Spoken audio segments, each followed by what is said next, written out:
Welcome to పూరాలోకల్. Jagtial జిల్లా కోరుట్లలో మరోసారి agent మోసాలు బయటపడుతున్నాయి. చిన్నమెట్పల్లి గ్రామానికి చెందిన దువ్వాక రాజేష్ స్థానికంగా వ్యాపారం నిర్వహించేవాడు. ఆ వ్యాపారంలో లక్షల్లో నష్టం రావడంతో తీవ్ర ఆర్థిక ఇబ్బందుల్లో పడ్డాడు. ఇదే సమయంలో సోషల్ మీడియాలో ఓ వ్యక్తి కంబోడియాలో మంచి ఉద్యోగం ఉందని, నెలకు 70,000 జీతం వస్తుందని ఆశ చూపించాడు. ఆ వ్యక్తిని నమ్మిన రాజేష్ అప్పులు చేసి కంబోడియా వెళ్లాడు. అయితే అక్కడికి వెళ్లిన తర్వాత చెప్పిన ఉద్యోగం కాకుండా సైబర్ నేరాలకు సంబంధించిన పనులు చేయాలని ఒత్తిడి తెచ్చారు. తాను ఆ పనులు చేయనని చెప్పినా కూడా వినకుండా వేధింపులకు గురి చేశారని బాధితుడు ఆవేదన వ్యక్తం చేశాడు. అయితే 3 నెలలుగా జీతం ఇవ్వకపోగా శారీరకంగా, మానసికంగా చిత్రహింసలకు గురి చేస్తున్నారని తెలిపాడు. ఎంతో కష్టపడి పాస్పోర్ట్ తీసుకుని విదేశాలకు వెళ్లినా ఇప్పుడు తిరిగి ఇండియాకు రావడం కూడా కష్టంగా మారిందని వాపోయాడు.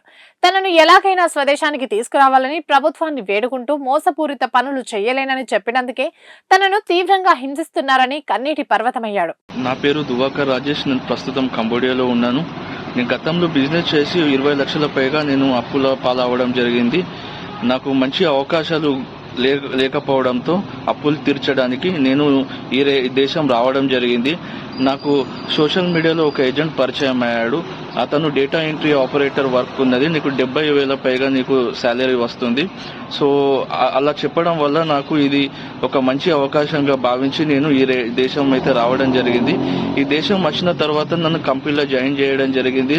నేను కంపెనీలో జాయిన్ అయిన మరునాడే నాకు అర్థమైంది ఈ కంపెనీలో నాకు చెప్పిన వర్క్ ఒక తీరు ఉంది, వీళ్ళు చేయించే వర్క్ ఒక తీరు ఉంది అని తెలియడంతో నేను బాస్కి చెప్పాను, సార్ నాకు ఈ వర్క్ నేను చేయలేను, ఇది కొంచెం మోసపూరిత వర్క్ లాగా ఉంది, నాకు ఏజెంట్ ఈ వర్క్ అని చెప్పలేడు అని అంటే నన్ను అతను భయభ్రాంతులకు గురి చేసి నన్ను పని చేయించడం జరిగింది ఆ రోజు అయితే.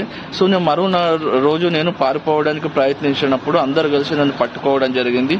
అలాగే నాతో ఇంకొక వ్యక్తి పారిపోవడంతో అతనికి ఎలక్ట్రికల్ షాక్ ఇవ్వడం జరిగింది. సో అలా ఎలక్ట్రికల్ షాక్ ఇవ్వడంతో నేను భయభ్రాంతులకు గురయ్యి నేను వాళ్ళ ప్రెషర్లో నేను వర్క్ చేయడం జరిగింది. అలా వర్క్ చేస్తూ నన్ను చాలా టార్చర్ చేసేవారు, మెంటల్ గా, ఫిజికల్ గా. సో నేను ఎన్నోసార్లు నేను వేడుకున్నా, సార్ నేను ఇంటికి వెళ్తాను, నాకు ఈ వర్క్ సూట్ అవ్వడం లేదని చెప్పినా కానీ కూడా నాకు పాస్పోర్ట్ వాళ్ళ దగ్గరనే పెట్టుకున్నారు. నాకు ఎటువంటి అష్యూరెన్స్, నాకు వెళ్ళడానికి ఎటువంటి నాకు మార్గం అయితే ఇచ్చేది కాదు సార్. నేను అడగంగా గత 3 నెలల నుంచి నాకు సాలరీ కూడా ఇవ్వలేరు సార్. సో నేను అడగంగా మొన్న నాకు గత నెల 27 నాడు నాకు పాస్పోర్ట్ చేతికి ఇవ్వడం జరిగింది. ఆయన లగేజ్ మొత్తం పారేసి నన్ను గేట్ నుంచి బయటకు పంపించేసి నాకు ఎటువంటి ఒక రూపాయి కూడా నాకు ఖర్చుకు పోవడానికి, నాకు స్టే ఇవ్వడానికి, ఫుడ్కు ఒక్క రూపాయి కూడా ఇవ్వలేరు సార్.